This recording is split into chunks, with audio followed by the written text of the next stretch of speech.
Hi guys, so hari ni saya nak main special game. So siapa yang dapat jawab soalan tu akan dapat mangga. Okay guys, so kita ada staff bernama Pika. Okay, so Pika, kalau awak dapat jawab soalan ni, awak akan dapat mangga. Wow. Okay, so soalan saya dalam 2 berapa? 4.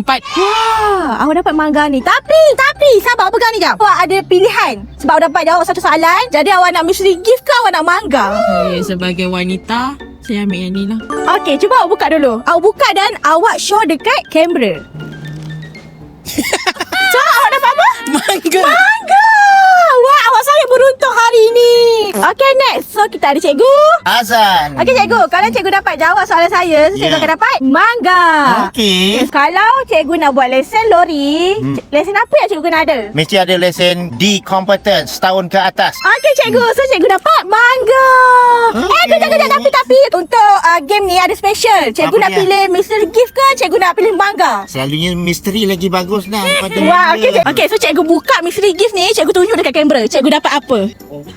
Sama juga. Mangga juga.